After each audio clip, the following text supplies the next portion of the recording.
오늘 우리에게 주시는 말씀은 미가 5장 2절에서부터 9절까지 말씀입니다.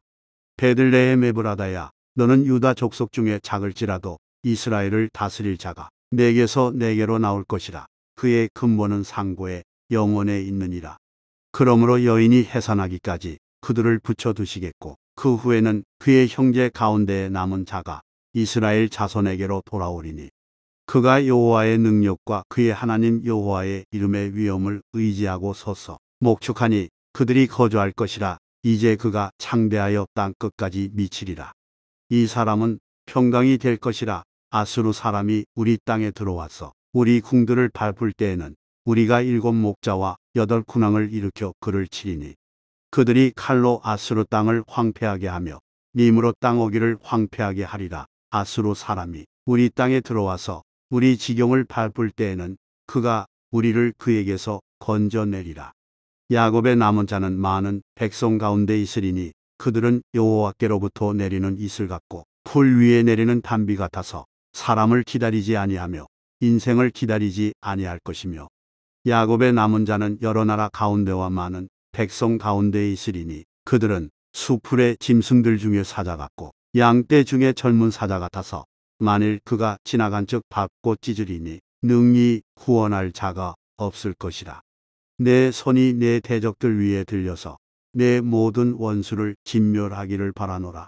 네, 오늘 이 시간은 베들레헴 에브라다의 참된 의미 두 번째 시간을 갖도록 하겠습니다. 저번 주 우리가 베들레헴 에브라다 그 본래 뜻에 대해서 2절 말씀을 통해서 나눴는데 오늘은 이제 3절에서부터 9절까지의 그 내용을 통해서 우리가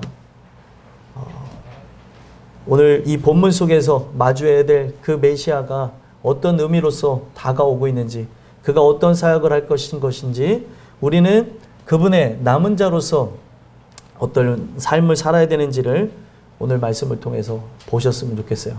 그래서 말씀에 보게 되면 예수님이 오시는 그 때에 대해서 우리에게 언급을 하는데 3절 한번 볼까요? 시작이 어떻게 진행되는가 한번 볼게요.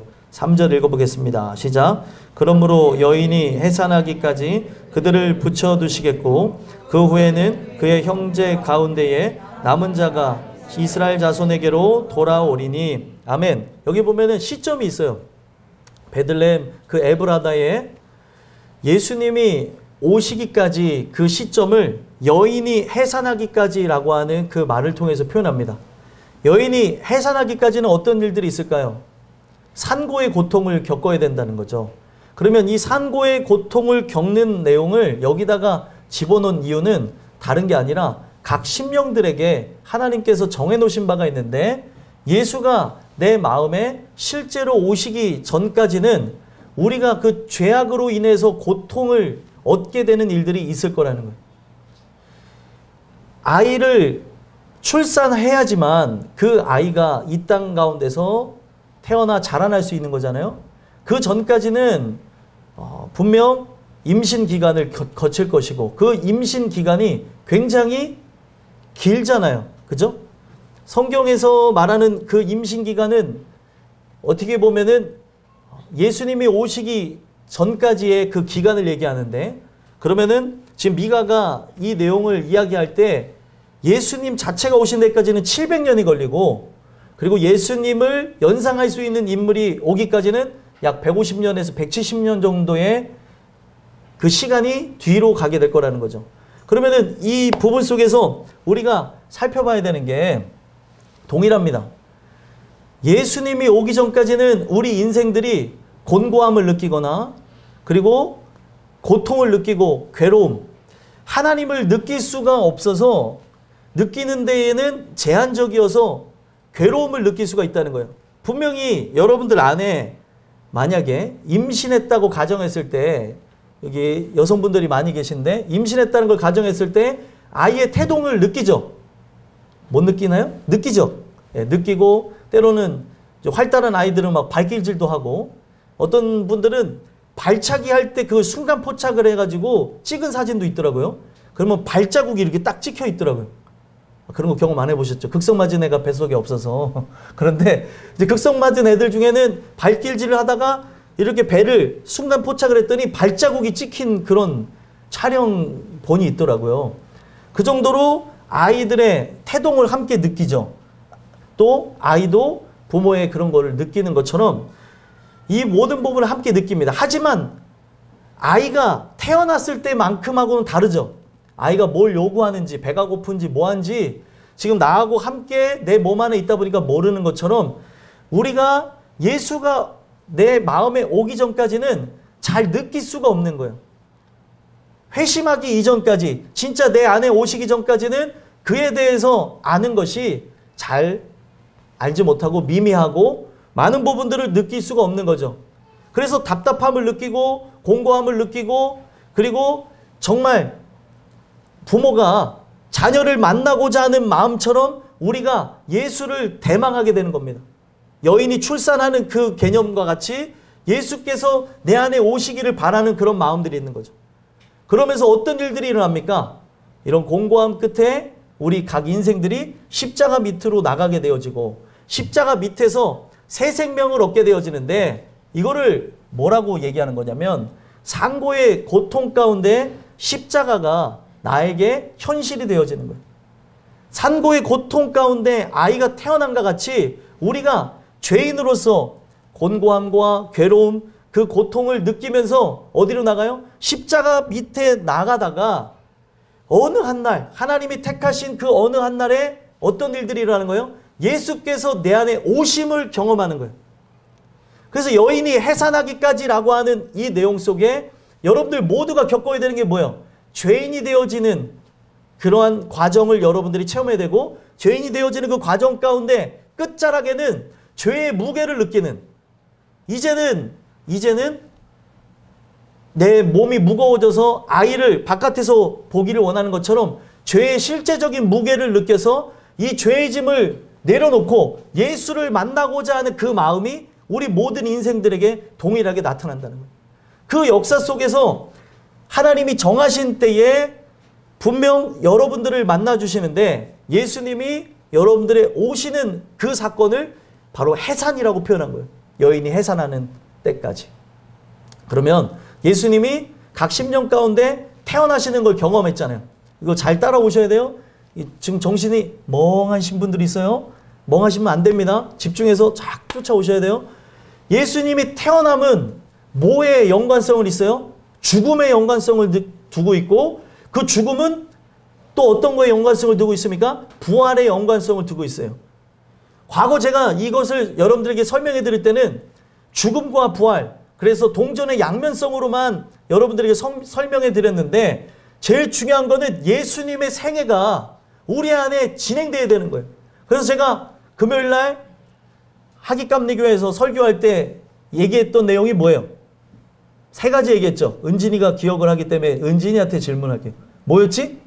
가르치고 고치시고 전파하시고. 예, 아우, 우리 박수 한번 쳐줘요, 우리 은진. 아우, 훌륭해요. 예. 말씀을 계속 들으니까 우리 은진이가 처음엔 집중을 못했었어요. 근데 자꾸 들으니까 이제 집중도 잘하고 또 사회에서 많은 일들도 해나가는 데서 조금씩 발자취를 이렇게 넓혀가는 걸 봅니다. 아주 기쁘고요, 제가. 그래서 우리가 예수님의 3대 사역, 예수님의 생애가 우리에게 일어나는 걸 얘기하는 거예요. 과거에는 제가 그냥 예수님의 죽음과 부활, 그래서 동전의 양면성, 하나로 이루어졌다라고만 말했는데 제일 중요한 거는 죽음과 부활 있기 전에 우리에게 나타나야 되는 게 뭐예요? 탄생입니다. 탄생과 그리고 우리 인생 자체가 예수님과 동행하면서 예수님의 죽으심까지 나아가는 일들이 있어야 되고 그 죽으심에 참여하면서 바로 하나님이 예수를 부활케 하셨던 것처럼 우리 인생들이 죄와 그리고 정은 십자가에 못 박아 이제 사라지는 거고 예수님께서 부활하셨을 때 그 부활 생명과 함께 우리는 새 생명으로 부활하게 되는 거죠. 이 모든 과정들이 동일하게 이루어져야 되는 거예요. 그래서 오늘 이 말씀을 통해 봐야 되는 게 뭐냐면 여러분들에게 예수님이 마음에 탄생하심과 같이 오셨는가? 오늘 성탄절인데 예수님이 내 안에 진짜 오셨는가? 그것부터 경험해야 되는 거예요. 그리고 예수님이 내 안에 오셨다면 거기서 끝나는 게 아니라 예수님이 공생의 기간을 거쳤던 것처럼 우리가 말씀을 들으며 바로 그리스도의 장성한 분량에 이르기까지 자라나서 결국에 우리가 어떻게 돼요? 어떻게 되어져야 되는 거예요? 타인을 위해 죽어야 되는 겁니다. 나를 위한 삶이 아닌 남을 위한 삶, 나의 권리와 나의 이익을 포기하는 그런 삶. 그래서 사도 바울이 고린도 교회를 향해서 그들에게 권면했던 게 뭐냐면 너희는 이제 만물의 찢기가 되었도다 이런 얘기를 해요. 만물의 찌꺼기처럼 되어져서 나의 가치를 높이는 게 아니라 가치를 낮추고 예수를 높이는 삶으로 나가야 된다는 거예요. 그럴 때 우리는 진짜 그리스도인이라고 얘기하는 거예요. 예수님이 엄청난 가치를 갖고 계신 분이죠. 우주보다 크신 분 아니에요? 하나님의 아들이니까. 그런 그분이 하늘 보좌를 버리고 이 땅 가운데 내려와 우리를 위해 죽어주셨다는 건 모든 가치를 포기했다는 거예요. 그러면 그 예수 생명이 내 안에 들어오면 그 예수님의 생애가 나에게 재현되어지면 그가 오셔서 죽으신과 같이 타인을 위한 미랄이 되어지는 과정, 썩어지는 과정, 죽어지는 그 과정을 통해 나라고 하는 존재가 영원한 부활에 들어가는 게 아니라 거기에 들어가는 걸 끝나는 것이 아니라 영원한 부활에 들어감과 동시에 어떤 일들이 일어나요? 다른 영혼들이 살아나는 걸 경험하게 된다는 거예요. 나만 부활하는 게 아니에요. 내가 죽어짐으로 30배, 60배, 100배의 결실이 맺혀지게 된다는 거예요. 누구에게요? 바로 우리의 삶 속에, 바로 나에게 우리가 죽어짐으로 주변 사람들이 살아나는 그런 일들이 있을 거라는 거예요. 그래서 여인이 해산하기까지 그들을 붙여주시겠고 분명 고통이 있을 것이지만 해산한 이후에는 그들이 어떻게 돼요? 그 형제 가운데에 남은 자가 이스라엘 자손에게로 돌아오리니 바로 이걸 실제로 경험한 남은 자만 이스라엘 자손으로 편성이 되어지고 돌아올 것이라는 거예요. 바로 예수님의 생애가 재현되어진 존재만 어떻게 되는 거예요? 이스라엘 자손이 되신 거예요. 그래서 여러분들에게 늘 예수님의 그 십자가 사역을 여러분들에게 넘치도록 강조하는 것은 이것이 실제가 되어질 때 우리는 예수님과 하나가 되어진 존재로 동행하는 존재로 나의 삶이 그냥 살아서 사는 게 아니라 나의 어떤 기분과 감정과 이익을 위해서 살아가는 게 아니라 썩어질 것을 향해 나가는 것이 아니라 바로 그분의 생애를 영광스럽게 나타내는 데에 목적을 두고 나간다는 거예요. 그거를 사도 바울이 고린도 교회를 향해서 딱 한마디만 하는 거예요. 너네들이 이제 먹든지 마시든지 무엇을 하든지 하나님의 영광만을 위해서 해라. 영광 드러내는 데 목적을 두고 살아가는 거예요. 먹는 것도 마시는 것도 입는 것도 회사 가는 것도 가사 활동하는 것도 공부하는 것도 그 어떤 것도. 근데 이것을 모르니까 기도해야 될 아이들이 기도도 안 하고 하나님 앞에 부르짖어야 될 중직자들이 부르짖지 아니하고 방황하는 거예요. 예수를 믿지 못하니까 자꾸 세상 것을 의지하고 사람을 만나려고 그러고 그리고 여러 가지 세상의 것들로 채우려고 하는데 절대로 채울 수 없습니다. 그렇게 정하신 자들은 예수님의 그 보혈 안으로 들어와야 십자가 그 사역 안으로 들어와야 채워지게 되는 거예요. 이것을 경험한 존재만 바로 이스라엘 자손이라고 얘기할 수 있는 거예요. 오늘 여러분들이 이스라엘 자손이라고 한다면 예수님의 생애가 여러분들의 삶 속에 영광스럽게 펼쳐지게 되는 귀한 은혜가 있었으면 좋겠습니다. 그래서 그가 오셔서 어떤 일을 하십니까? 구체적으로 4절, 5절 한번 읽어볼까요? 4절, 5절 읽어보겠습니다. 시작. 그가 여호와의 능력과 그의 하나님 여호와의 이름의 위엄을 의지하고 서서 목축하니 그들이 거주할 것이라. 이제 그가 장대하여 땅끝까지 미치리라. 이 사람은 평강이 될 것이라. 아수르 사람이 우리 땅에 들어와서 우리 궁들을 밟을 때에는 우리가 7 목자와 8 군왕을 일으켜 그를 치리니. 아멘. 자, 먼저 4절을 보면 그가 누구예요? 예수님을 얘기하는 거예요. 예수님이 여호와의 능력과 그리고 하나님 여호와의 이름의 위엄을 의지하고 서서 목축한다는 거예요. 서 있다는 겁니다. 흔들림 없이. 이분은 여호와의 능력만을 바라보는 존재예요. 하나님은 어떤 분이세요? 여기서 말하는 능력은 오즈라는 단어인데 이 아자즈라는 단어에서 왔습니다. 이게 뭐냐? 강하게 하실 거라는 거예요. 나라고 하는 존재, 바로 성경은 강하고 약한 게 뭐냐면 강하게 되어진다는 그 의미 속에 구원을 표현하고 있어요. 우리는 약한 존재예요. 스스로 나를 지켜낼 수 있는 존재가 아니에요. 내일도 알지 못하죠.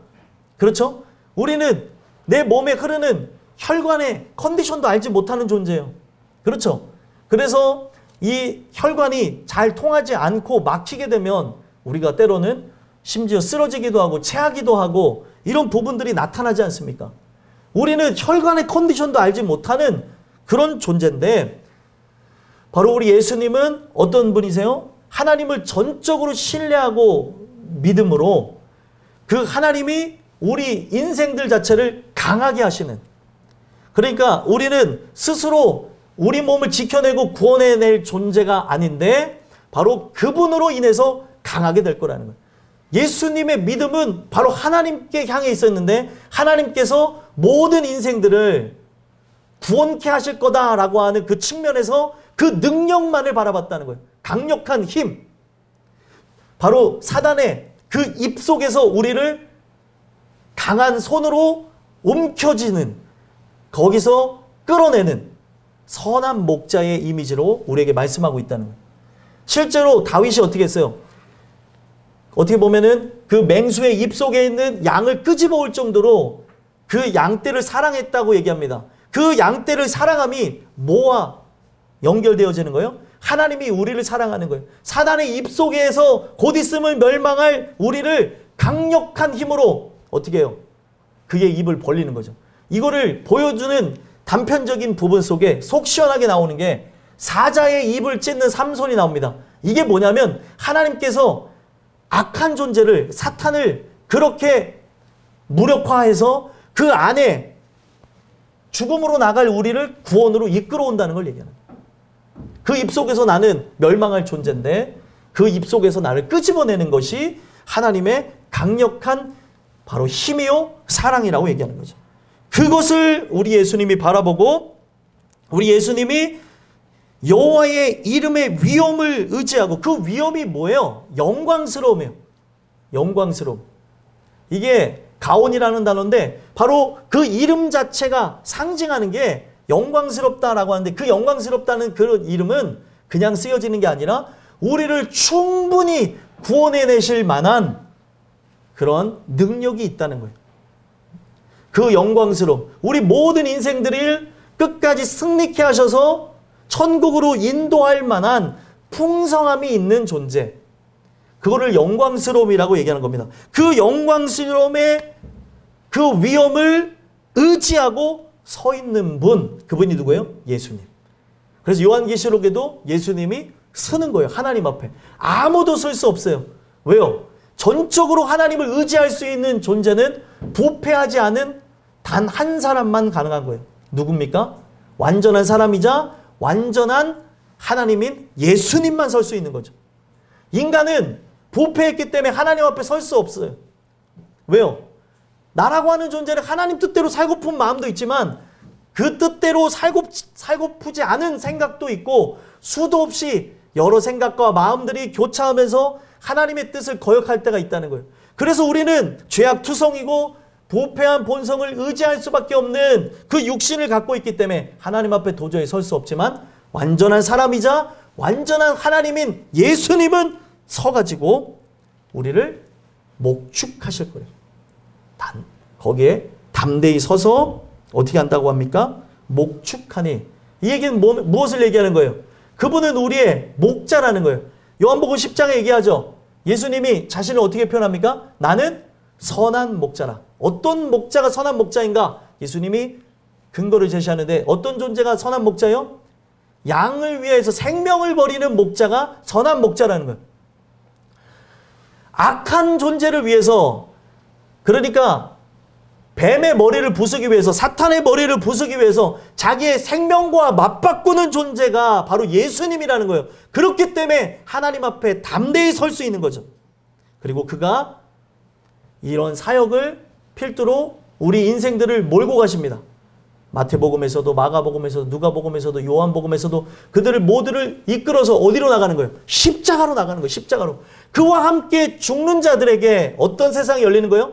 이전에 보지 못했던 세상, 천국이 열려지게 되는 겁니다. 그 천국에 우리는 목자의 음성을 듣고 양은 그 음성에 순응하며 나가는 거죠.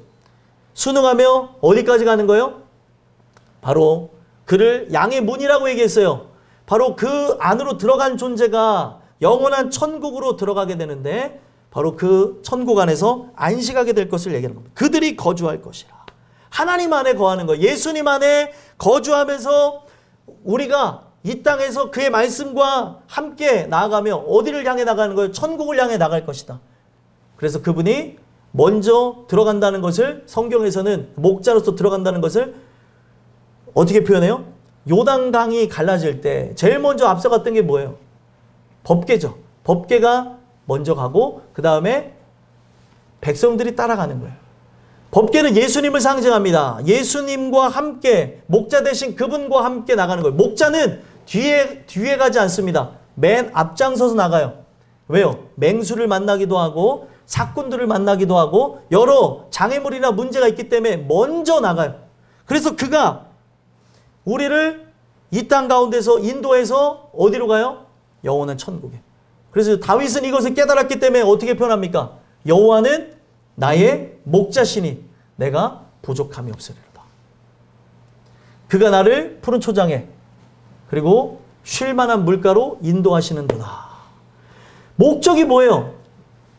목자는 우리 인생 자체를 쉴 만한 물가로 푸른 초장으로 인도하는 거예요. 푸른 초장 쉴 만한 물가가 어디예요? 천국이에요. 천국. 여기 지금 아이들이 나와 있지만 여러분들이 여기 앉아있는 이유가 뭐예요? 천국이에요. 왜 신앙인들이 방황하는지 아십니까? 천국을 못 믿는 거예요. 예수를 믿을 생각이 없기 때문에 신앙인들이 방황하는 겁니다.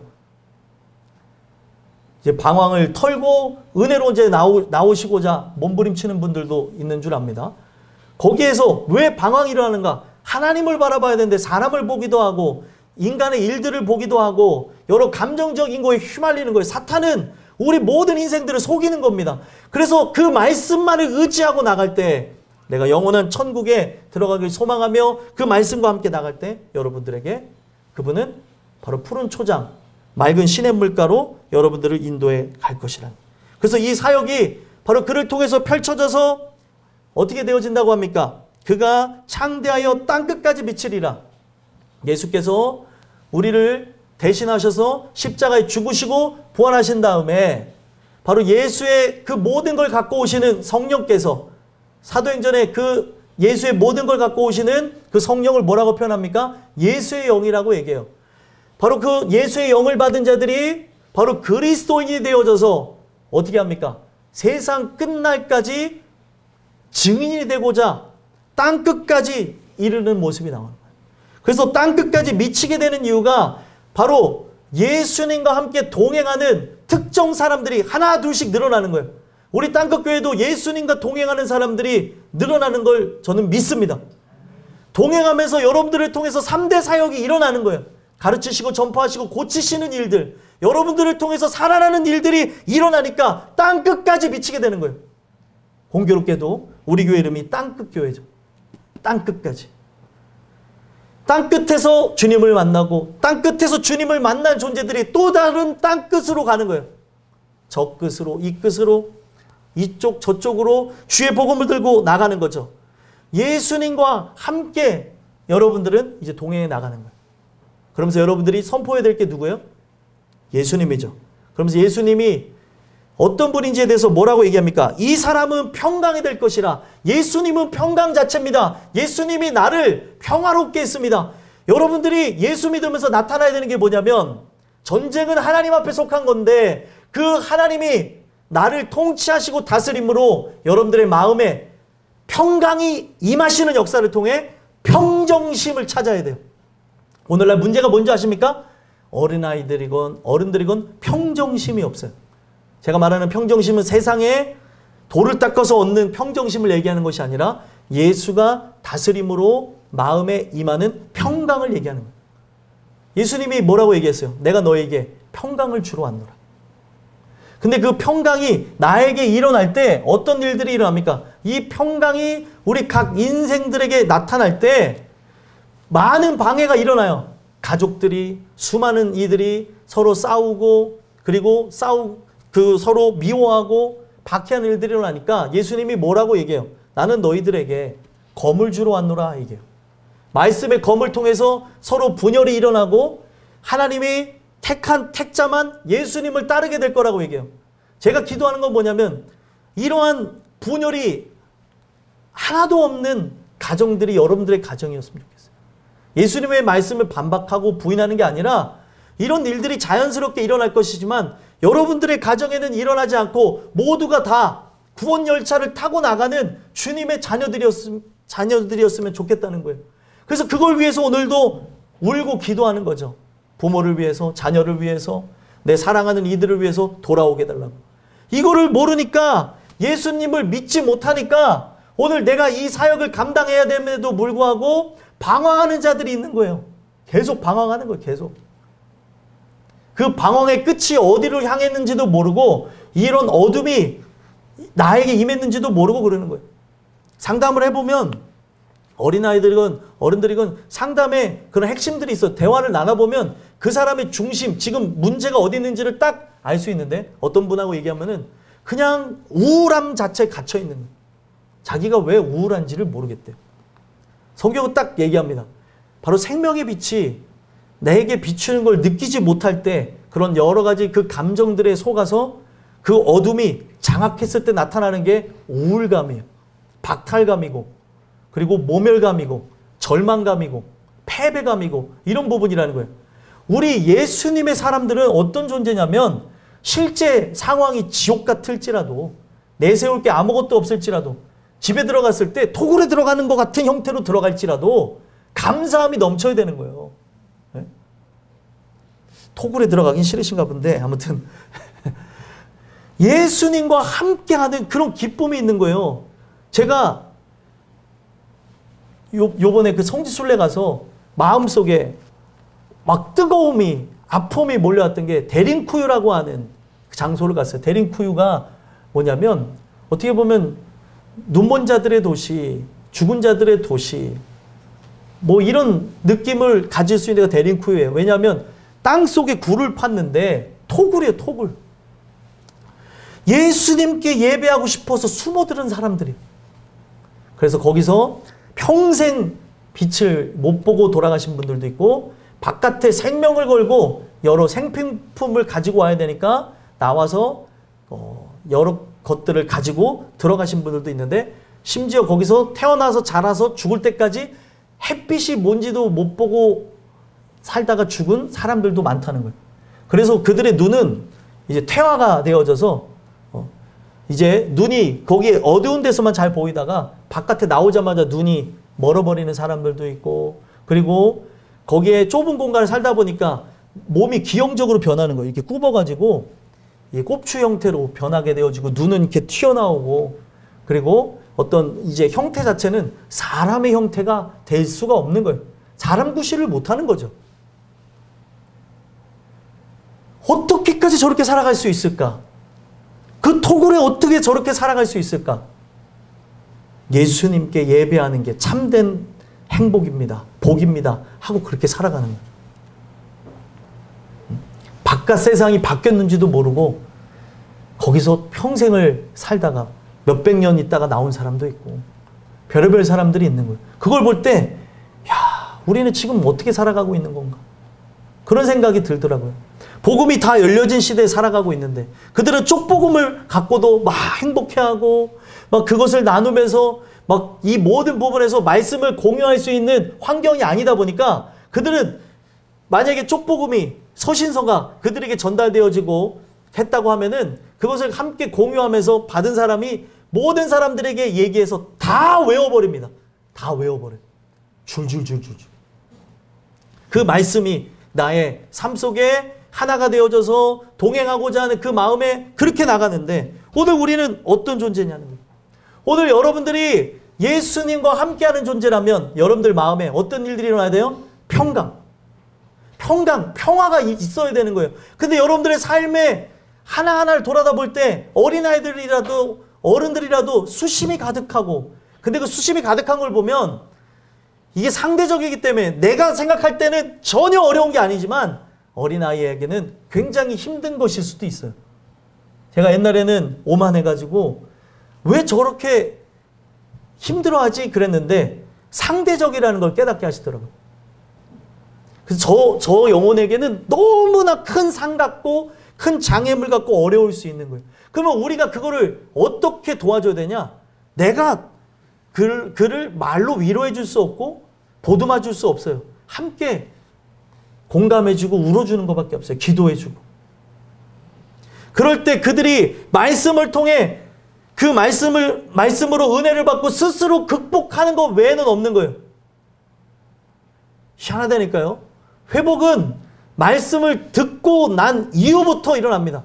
근데 하나님이 막 삼라만상을 주관하시면서 우리를 말씀으로 이끌어 오게 하는 거예요. 원래는 가기 싫었는데 괜히 오고 싶어서 갔다가 은혜를 받고 나의 생각 자체가 변화가 일어나는 거예요. 확 변하는 거죠. 아, 내가 지금 이렇게 나가면 안 되는데 속고 있었구나. 내가 하나님을 의지하고 나가야 되는 거구나. 사람을 보면 되는 게 아니구나. 어떤 환경 속에서도 나는 예배자로 나가야 되는구나. 그런 작은 전환점 자체도 하나님이 역사해야 된다는 거예요. 그래서 여러분들이 은혜를 받아야지만 어떤 일들이 일어나요? 평정심, 마음의 평강이 임하게 되는 거예요. 그래서 여러분들 예수님이 사역 자체를 다른 측면에서 보면 폭풍우를 만나서 두려워하는 제자들에게 예수님이 뭐라고 얘기해요? 예수님이 왜 너희들은 믿음이 없어서 이렇게 두려워하냐고 말씀하시죠. 심지어 그렇게 말씀하시기 전에 예수님은 어떻게 하고 있어요? 주무시고 계셨어요. 주무시는 분을 깨워서 예수님 우리 죽게 됐습니다. 어떻게 합니까? 믿음이 적은 자요. 왜 이런 부분 속에서 이 풍랑우를 바라보며 두려워하냐고 얘기하시죠. 그리고 일어나셔서 딱 한마디 합니다. 잠잠하라. 저는 그 말씀이 어떻게 들렸는지 아십니까? 그때 당시에 그냥 이적을 사람들에게 알리는 용도로 한 게 아니라 그 잠잠하라는 지금도 유효한 말씀이에요. 여러분들의 마음 상태를 향해 잠잠하라고 얘기하는 거예요. 풍랑처럼 이르는 하루에도 수도 없이 변하는 여러분들의 감정의 그 굴곡선을 예수님의 말씀으로 평정하게 되라는 거죠. 잠잠하라. 그래서 자연 만물을 다스리시는 그분이 자연이라는 그 단어와 인간의 어떻게 보면 본성이라는 그 단어가 영어로는 같은 그런 느낌을 이렇게 갖고 있습니다. 그래서 자연을 잠잠하게 하는 그 예수님의 사역 가운데 우리의 작은 우주가 마음속에 있는 거거든요. 이 마음속에 하나님의 그 은혜로 잠잠함이 평정되어짐이 평강이 있어야 된다는 거예요. 그래서 이 사람은 평강이 될 것이라 샬롬이에요. 샬롬. 내 마음에 평화가 있어야 되는데 평화가 없기 때문에 다 어떻게 되는 거예요? 죄악으로 나가는 거예요. 오늘 여러분들이 이 평강이 여러분들에게 오게 되는 역사가 있었으면 좋겠습니다. 근데 단 문제가 있죠. 이분이 평강이 되어져서 나와 동행하며 나갈 때 가만히 있지 않아요. 사탄은. 아수르 사람이 우리 땅에 들어온다고 얘기합니다. 이거는 여러분들의 눈에 보여지는 세상에서의 압박도 되어지지만 보이지 않는 마음에 여러 근심과 걱정, 염려, 괴리의 생각들을 집어넣는다는 거예요. 여러분들의 마음의 땅에 들어와서 궁두를 밟는데요. 하나님이 세운 그 마음의 그 땅에 바로 하나님의 그 나라를 이들이 무너뜨리고자 밟을 때에 거기서 끝나는 게 아닙니다. 바로 그분이 평강이기 때문에 우리의 진정한 선한 목자시기 때문에 어떻게 한대요? 7 목자와 8 군왕을 일으켜 그들을 치리니 7 목자는 완전성을 얘기하는 거예요. 완전한 목자가 그들과 싸울 것이고 그래서 그들은 악이고 바로 보호받아야 될 우리를 양이라고 간주하면서 끝까지 목자가 싸울 걸 얘기하는 거고 8 군왕 완전수 7에다가 1을 더했어요. 더 강력한 절대로 질 수가 없는 바로 그런 존재들로 왕을 보내가지고 그들을 칠 것이다. 그러면서 여기서 끝나지 않습니다. 6절 어떻게 하시겠대요? 읽어보겠습니다. 시작. 그들이 칼로 아수르 땅을 황폐하게 하며 니므롯 땅 어기를 황폐하게 하리라. 아수르 사람이 우리 땅에 들어와서 우리 지경을 밟을 때에는 그가 우리를 그에게서 건져내리라. 아멘. 사탄은 포기하지 않아요. 끝까지 여러분들의 생각 속에, 마음 속에 찾아와서 우리 모든 영혼들이 하나님 은혜로 살아가지 못하도록 역사할 겁니다. 그 지금도 여러분들 이 말씀에 우리가 집중하며 은혜로 푹 들어가야 되는데 그러지 못하도록 방해가 일어나는 거예요. 그죠? 잠깐씩 조는 거 괜찮은데 우리가 이 내용에 집중하면서 들어왔는데 집중이 안 되는 거예요. 몽롱하다. 산소가 희박해지는 것 같다. 정신을 잃었다. 눈을 떠보니까 예배가 끝났다. 힘을 내십시오. 힘을 내시면서 들어야 되는 내용이 뭐냐면은 오늘 우리가 이 예배 가운데서도 내가 인정하고 싶지 않지만 집중하지 못하도록 방해하는 요소들이 계속 나타난다는 거죠. 그러면 여기서 끝나는 게 아니라 삶의 예배가 지속되어질 때 마귀는 계속 방해하는 거예요. 계속. 그래서 내 마음의 땅에 바로 아수르 군대를 보내고 바벨론을 보내고 여러 짐승들의 그 생각들, 사탄의 생각들이 들어와서 내 마음을 장악하도록 만들어버린다는 거예요. 근데 그때에 바로 완전한 목자이시고 선한 목자이신 그분이 어떻게 한다는 거예요? 하나님의 역사하심으로 그들의 땅을 황폐하게 하며 황폐하게 하리라. 일부러 강조의 의미로 똑같은 단어를 그렇게 쓰면서 아수리 사람이 사탄이에요. 여기서 아수르 사람을 상징할 때 사탄이 여러분들 생각 속에 마음 속에 또 상황을 여러분들을 궁지로 몰아가면서 괴롭힐 때에 어떤 일들이 일어난대요? 그가 우리를 그에게서 건져내리라. 하나님이 건져내실 거라는 거예요. 두려워하지 말라는 거예요. 그러면 이러한 건짐을 받으려면 우리가 어떻게 되냐? 말씀과 기도에 전무하며 바로 예수님과 동행할 때 그 평강이 내 안에 이루어지길 소망하며 매 예배 가운데 여러분들이 은혜로 나가게 되어질 때 그가 우리를 지켜내실 거라는 거예요. 근데 예배를 피하는 사람들이 있어요. 여호와의 얼굴을 피하는 사람들이 있어요. 세상의 것들로 채워가며 방황하는 사람들이 있습니다. 지켜줄 수 없어요. 특별한 은혜가 아니면 돌아오지 못합니다. 아버지 집을 생각나게 하셔야 돼요. 여러 기근과 고통과 그리고 괴로움을 통해 바로 이 자리가 좋다는 생각이 들어와야 여기서 죄인됨을 깨닫고 긍휼을 구하다가 변화가 일어나는 거예요. 이러한 것들을 경험하지 않는다면 우리 장로님이 그럴 일이 없기 때문에 얘기하지만 장로님이어도 목사님이어도 그 어떤 누구여도 다 세상으로 나갑니다. 방황하게 되는 거예요. 오늘 우리가 이 말씀을 통해서 살펴봐야 되는 거예요.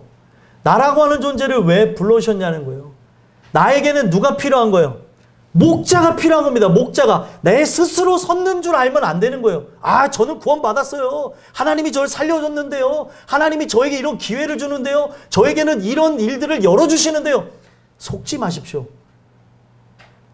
오늘 우리가 의지하고 믿을 거는 말씀에 서 있는 나만 봐야 되는 거예요.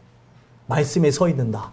지금 나에게 일어난 기적의 심취에 있거나 나에게 일어난 어떻게 보면 하나님의 그 영광의 그 옷자락을 통해 펼쳐지는 그 빛의 현상만을 관심 가지면 안 된다는 거죠. 그 빛의 실체이신 예수님과 인격적인 관계를 맺어야 되는 거예요. 근데 신기하게 제가 이렇게 말씀을 전하지만 어떤 이에게는 이게 다 이루어졌다고 하면서 이루어지지 않았어요. 단지 직분자일 수 있는 거예요. 단지 직분자로 앉아있는데 자기는 그냥 구원받았다고 생각하며 그냥 그렇게 살아감이 저를 구원해야 되니까 하나님이 어떻게 하시는지 아십니까? 바닥 끝까지 떨어지게 하는 거예요. 바닥 끝까지. 그래야 하나님 앞에 나는 완전한 죄인이고 은혜가 필요하다는 걸 인정할 수밖에 없기 때문에 그의 더러움에 내버려 두신다고 하는 로마서 말씀대로 내버려 두는 사람들이 있어요. 근데 목자가 이제 일하실 때가 다가오는 걸 봅니다. 어떤 타임에 저 영혼을 하나님의 자녀로 바꾸실까? 저는 항상 바라보는데 그 마음이 여인이 해산하는 고통과 같아요. 저 영혼에게 언제 일하실까? 또 기도하고 회복시켜 주시옵소서. 기도하며 간구했더니 그 회복이 일어나는데 어떤 사람은 반년, 1년, 어떤 사람은 10년, 5년, 어떤 사람에게는 며칠 기도하고 있어요. 아직도 끝나지 않았어요. 이 기도는. 제가 호흡이 있는 동안 우리 모든 영혼들을 하나님 앞에 올려드리기를 제가 결산해드리기를 하면서 나가야 되기 때문에 또 기도합니다.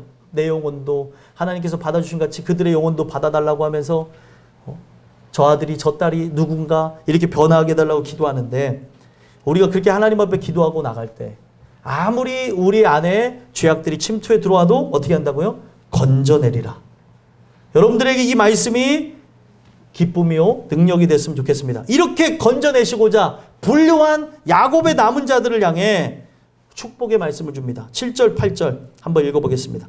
읽겠습니다. 시작. 야곱의 남은 자는 많은 백성 가운데 있으리니 그들은 여호와께로부터 내리는 이슬 같고 풀리에 내리는 단비 같아서 사람을 기다리지 아니하며 인생을 기다리지 아니할 것이며, 야곱의 남은 자는 여러 나라 가운데와 많은 백성 가운데에 있으리니 그들은 수풀의 짐승들 중에 사자 같고 양떼 중에 젊은 사자 같아서 만일 그가 지나간즉 밟고 찢으리니 능히 구원할 자가 없을 것이라. 아멘. 야곱의 남은 자, 이 남은 자는 여러분들 창세기에서부터 등장하는 쉐에리트라는 단어예요. 이게 뭐냐면 후손이에요. 후손. 하나님께서 구원하시고자 남겨놓은 후손. 이게 열방 가운데 다 펼쳐져 있습니다. 이스라엘 민족, 혈통적 이스라엘 민족만이 있는 게 아니라 온 열방 가운데, 이방 가운데서도 하나님이 남겨놓은 존재가 있어요. 바로 이들은 정체성이 뭐냐면 긍휼 구하는 인생이에요. 하나님 날 좀 도와주세요. 야곱이 태어날 때부터 발 뒤꿈치를 붙잡고 나왔죠. 야곱은 어떻게 보면은 그 어렸을 적부터 나온 게 그의 정체성이에요. 그래서 이 야곱은 연도를 규정해 볼 때 아브라함과 약 10년 정도를 장막에 같이 거했을 것으로 아는데, 그는 종용한 자라고 나오죠. 묵상하고 그리고 집에 있기를 좋아하고 가사 활동을 하며 했는데, 그 이유가 그 성향, 성품 뭐 그런 것도 있겠지만 말씀을 사모하고 차자로 태어난 자기의 그 모든 걸 바꾸기를 원했던 거죠. 장자에게만 이어지는 그 축복의 모든 과정을 그는 뒤집고 싶었던 거예요. 그래서 긍휼을 구하던 중에 어떻게 합니까? 야곱이 변하여 이스라엘이 되는 거예요. 그러면 이 얘기가 왜 오늘날 중요하냐면, 우리는 날 때 어떤 존재예요? 아담의 전적 타락과 부패에서 그 원죄를 우리는 다 유산으로 물려받고 태어난 존재로서 우리는 날 때부터 죄인이에요. 날 때부터 우리는 멸망으로 나갈 수밖에 없는 존재인데, 야곱이 진정한 복을 위해서 기도함으로 이스라엘이 된 것처럼 우리 또한 영원으로 그 영벌로 들어갈 존재지만 하나님의 긍휼을 구할 때 어떻게 된다는 거예요? 이스라엘과 같이 우리의 이름을 바꿔주실 것이고 진정한 복을 주심으로 구원하실 거라는 거예요. 그래서 이스라엘 민족이 되는 거예요. 구원을 위해서 나가는 존재. 하나님의 얼굴을 구하는 족속. 그래서 오늘 여러분들은 여호와의 낯을 피하면 안 되는데 여호와의 낯을 피해요. 막. 온라인 예배 가운데 숨는 아이들, 어른들 있고, 그리고 방황하며 사람들 속에 숨는 사람들, 그리고 여러 가지 인간의 취미와 그리고 탐심 가운데 숨는 사람들, 숨어봤자 우리는 우리를 구원해낼 수 없습니다. 그래서 오늘 이 말씀 통해 여러분들이 하나님이 구원하시고자 부른 남겨놓은 자가 맞다면, 이 남겨놓은 자들은 바로 예수님이 목자 되어진 존재로 어떻게 되어진대요? 많은 백성 가운데의 소수예요. 남은 자들은 많은 백성 가운데 있으리니 그들은 여호와께로부터 내리는 이슬과 같고. 자, 이슬과 같다는 거는 그때 이스라엘 상황을 봐야 되는데, 이스라엘은 260일 동안 이슬을 먹고 작물이 자라나야 되는 그런 장소예요. 260일. 그러면 나머지 100일 이상은 뭐예요? 가뭄의 단비처럼 그 건기와 그리고 우기 속에 이른비와 늦은 비 딱 2번 내리는 비로 파종과 추수를 하는 장소라는 거예요. 나머지는 이슬이 260일 동안 내려줘야 거기서 자라날 수가 있다는 거죠. 그런데 이 이슬은 어김없이 내리는데, 헐몬산에 만년설이 있거든요. 그 만년설이 녹으면서 강을 이루고 그 강이 마치 바닷가와 같은 호숫가를 이루면서 이스라엘 전역에 물기를 머금게 하는 그 이슬이 내려지는 일들이 일어나는데, 여호와께 내린 이슬 같다는 것은 어김없이 풍성하게 살게 하시는 역사가 있다는 거예요. 눈으로 볼 때는 없는 것 같은데 이슬에 의해서 사는 존재. 비가 안 내리니까 작물이 잘 될 거라는 우리는 확신을 가질 수 없잖아요. 근데 이슬에 의해서 이 작물들은 풍성하게 자라나서 큰 나무를 맺고 그리고 열매를 맺는 일들이 일어난다는 거예요. 그리고 풀 위에 내리는 단비 같아서 이 단비는 어떻게 해요? 사람들을 풀 위에 내리는 단비 같아서 사람들을 기다리지 아니하고 인생을 기다리지 아니한다. 단비는 꼭 내려야 바로 파종을 하고 그리고 추수를 하며 이 작물들을 살리잖아요. 그래서 사람을 기다리지 아니하고 인생을 기다리지 아니한다는 이 말은 어떤 의미를 갖고 있는 걸까요? 사람에게 눈치를 보거나 사람을 의지하지 않는다는 걸 얘기해요. 하나님만 바라본다는 거예요. 남은 자들은. 그러면 우리 땅끝교회에 우리 모두가 가족이라고 하고 사랑한다고 하지만도 불협화음이 있을까요? 없을까요? 많이 있습니다. 예? 없다고 말할 수가 없어요. 하지만 그 불협화음을 바라보고 우리가 서로 갈등 구조에 들어가고 미워하고 그리고 이것 때문에 하나님을 우리가 멀리하고 나갈 존재가 아니라 이 말씀을 통해 얘기해야 되는 게 뭐예요? 사람을 바라보지 않고 사람을 의지하지 않고 오직 하나님만 바라보는 공동체를 통해 사람과 사람 간의 연합과 회복을 누리는 존재가 되라는 얘기예요. 남겨진 자들은 바로 이 교회 안에서도 마찬가지고 교회 바깥에서는 더하죠. 교회 안에서도 이런 우리가 물고 뜯는 그런 긴장관계가 있는데 세상 사람들과는 오죽하겠습니까? 거기서도 우리가 이스라엘의 남겨진 자로 하나님만을 의지하며 나갈 때 타협하지 않으며 하나님만을 경외하며 나갈 때 어떻게 합니까? 하나님이 책임져 주셔서 8절에 뭐라고 얘기해요? 여러 가운데와 많은 백성 가운데 있을 것이다. 누가요? 야곱의 남은 자, 이스라엘 남은 자들이 있을 건데 그들은 아주 다릅니다. 수풀의 짐승들 중에 사자 같고 그러니까 우리가 비춰지는 모습은 세상에 초식동물이고 약한 존재고 부족한 존재지만 실제로 하나님 보실 때는 뭐예요? 수풀 중에 사자. 바로 수왕이라는 거죠. 수왕. 짐승의 왕처럼 하나님은 여기실 거라는 걸 얘기하고 그리고 양떼 중에 젊은 사자 같아서 양떼 속에 사자가 들어가면 어떻게 해요?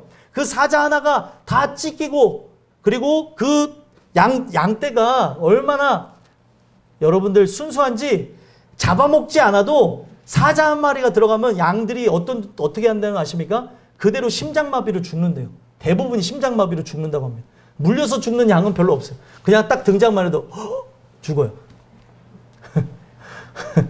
그러니까 우리가 그런 존재가 되게 될 거라는 거예요. 세상이 볼 때 나약하고 힘없고 우리에게는 아무것도 없는 그런 부분 같지만 바로 오늘 여러분들의 심령 속에 베들레헴 에브라다야라고 하는 것이 현실이 되어진다면 여러분들은 사자 같아서 그가 지나간즉 밟고 찢으리니 능히 구원할 자가 없으리라. 여러분들을 막을 존재가 없어요. 왜요? 여러분들은 양떼고 다른 측면에서 보면 뭐예요? 하나님의 군대이기 때문에 여러분들을 감당해낼 존재가 없다는 거예요. 이걸 믿었으면 좋겠어요. 이걸 믿지 못해서 방황하는 거예요. 이걸 믿지 못해서 내 맘대로 내 뜻대로 살아가는 겁니다. 오늘 주시는 이 말씀을 통해 여러분들 모두가 이걸 믿음으로 살아나는 역사가 있었으면 좋겠어요. 마지막 9절입니다. 읽어보겠습니다. 시작. 내 손이 내 대적들 위에 들려서 내 모든 원수를 진멸하기를 바라노라. 아멘. 아무리 원수가 강하게 찾아온다 할지라도 목자가 이끌어가는 양떼가 저고 여러분들이에요. 그렇기 때문에 목자가 여러분들과 함께하기 때문에 원수가 진멸될 것이라. 이걸 믿고 나갈 때에 분명 여러분들의 삶 속에 환난이 없다는 게 아니에요. 역경이 없다는 게 아닙니다. 고난과 고통이 없다는 게 아니에요. 하지만 그분이 나의 7 목자가 되시고 8 구당이 되어 주셔서 승리케 할 거라는 거예요. 이걸 믿으심으로 이제 올 한 해가 다 갔는데 마지막 주일이죠. 오늘이. 그죠? 내년에도 주시는 그 은혜 속에 여러분들이 여러 어려움이 있을지라도 그가 주시는 그 은혜로 끝까지 승리하며 영광 돌리며 살아가는 저와 여러분들이 되기를 간절히 소망합니다. 기도하겠습니다.